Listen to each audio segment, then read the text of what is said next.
Mughal Azam. Mughal Azam is a time of movie which was built in 1960 by K. Asif, starring Madhubala, Dilip Kumar, and Prithvi Raj Kapoor.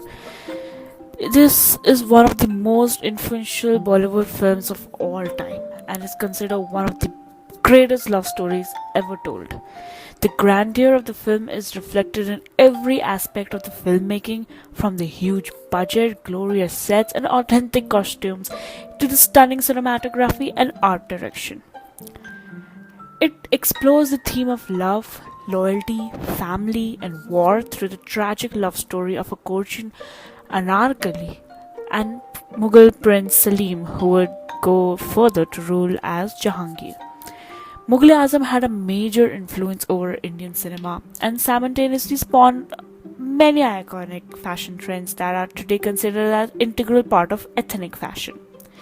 So when we talk about the background, the story of the love affair between the courtly dancer Anarkali and Prince Salim has fascinated Indian filmmakers for many years, but it was K. Asif who finally managed to bring it to the screen.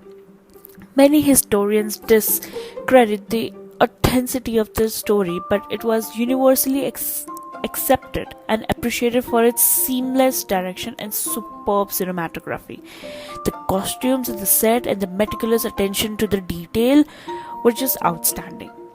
Mughal Azam was a huge commercial success too, breaking all the box office record at the time of its release. The film was originally shot in black and white with only few scenes and of one song in color. In 2009, the entire movie was colorized, restored, and re-released worldwide, which was a success too.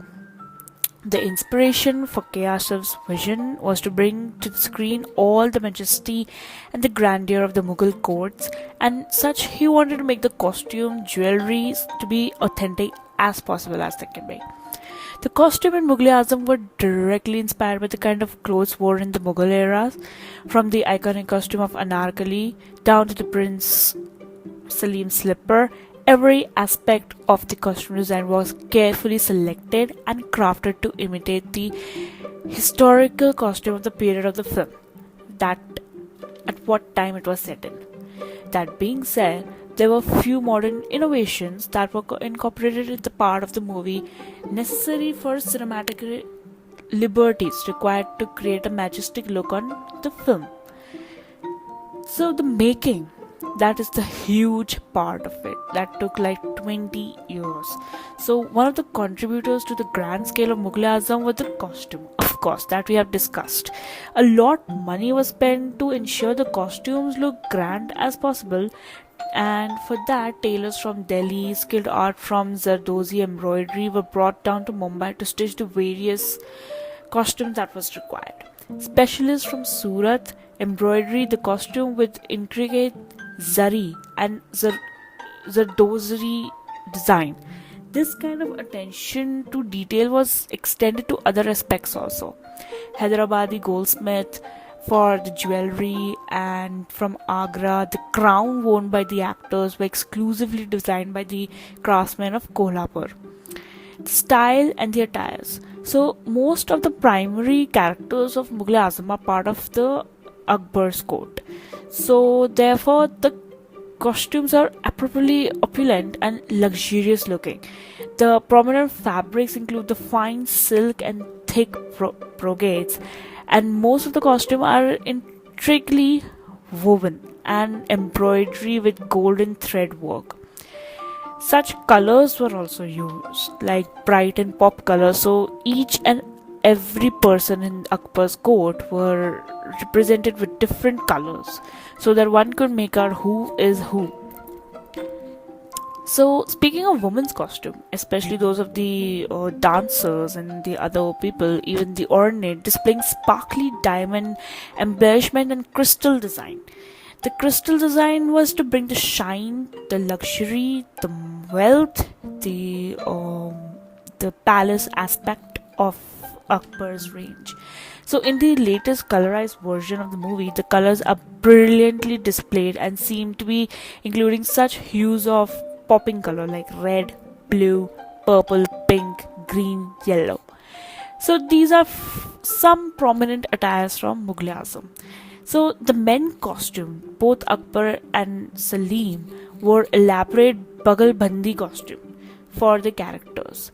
You know, in many scenes, Dilip Kumar, who played Salim, is wearing short lifted jacket with a large opening. So at that time, this was some attire which was mismatched, but to give the heavy look to the son of the great Akbar, such jackets were used. Most of the men's costume are quite rich looking, like I said, with delicate woven designs and a golden luster. The lehenga choli, in many of Anarkali's most famous dance sequence, she is wearing a version of lehenga and choli. That time, the skirts, lehenga and choli were very prominent, and they would look very nice when performing in front of such crowd. So this type of clothing to this day is worn by Kathak dancers.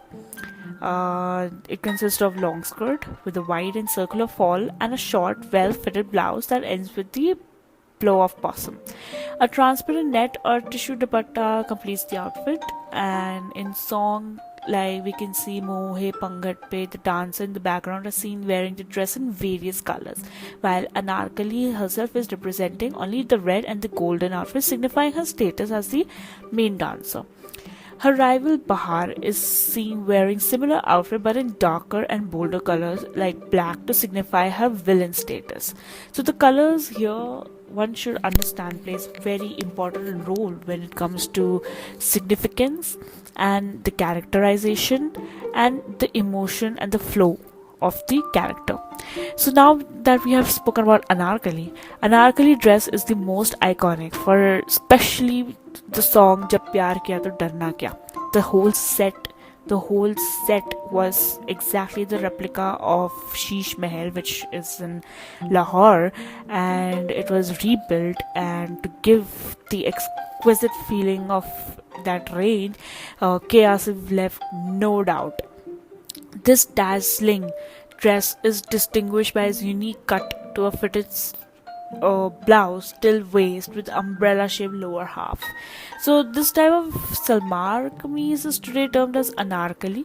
So because of the character which popularized it, which is very well known, and the song just hit the mind every time. So now it comes to the scenario. Why this movie? What's there in this movie?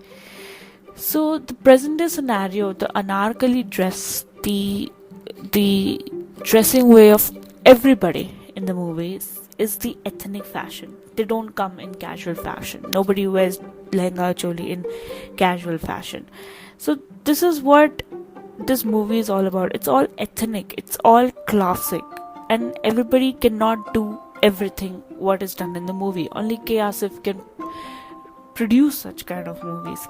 So it is a very nice movie that one should always reflect on, and it has a landmark in many ways. The supremacy of the movie is such that it is released again, and just imagine it's been hit again. And today, even when it hits the TV, sometimes when you just go through it and you find Mughal Azam playing on the TV, I would definitely stop and watch the movie if it's airing on it. So, I just want to present 13 interesting and unknown facts about the movie. So, when first shooting began in 1946, K. Asif cast Chandra Mohan, D.K. Sapru, and Nargis for the role of Akbar, Salim, and Anarkali, respectively. Tabla Maestro star Zakir Hussain says, I was considered for the role of young Dilip Kumar, but the role eventually was played by Jalal Agha. This was one of the two films K. Asif completed. But when he died in 1971, he left behind two unfinished films, Sasta Khoon Mehenga Pani and Love and God, the latter released by K.C. Bhokadia in 1986. The song Ae Mohabbat Zindabad had Mohammed Rafi singing with the backup chorus of 100 singers. During the making of the film, K. Asif was in huge debt, so he even bought pan and cigarettes on credit. The statue of Lord Krishna used in film was made of pure gold. The color version of the film was the first Indian movie to be released in Pakistan after Indian movies were banned there after 1965 war. Before every shot, Prithvi Raj Kapoor, who played Jalaluddin Muhammad Akbar, would look into a full-length mirror. Why? When director asked him, he said Kapoor said that it would give him the skin of the character. He would go under that skin of the character, and I think we cannot get a better Akbar like him. This is the first full feature-length movie to be colored and released, as we have already talked about. Cinematographer R.D. Mathur had experimented with lighting to shoot the famous Sheesh Mahal setting to Pyar Kiya To Darna Kya. He tried painting the mirrors with wax to check the glare, which worked but also made the visual dull. He then placed stripped of clothes strategically to create bounce lighting. For scenes with Madhubala in prison, instead of using lightweight chains, real heavyweight chains were used to tie up in order to make the scene look authentic. So much was her dedication that Madhubala would stand shackled with those heavy chains even between the shots, so that the pain shown in the face would look real. So, for the bottle sequence, the 2,000 camels, 4,000 horses, and 8,000 troops were used. Such an iconic movie. So one could just identify that this is nothing but an epic film with all the ingredients worth being an antique piece. Salute to all the people made this film, and we all cherish that it is even in this age. The awe-inspiring and the opening theme of the song with chills in the brains, and nobody knows what's gonna happen. Everybody wants them to be together, but will they be together or not? That's the word to watch. Let's see who wins, the pride, the love, or just the ruling of Jalaluddin Muhammad Akbar in none other than Mughal Azam.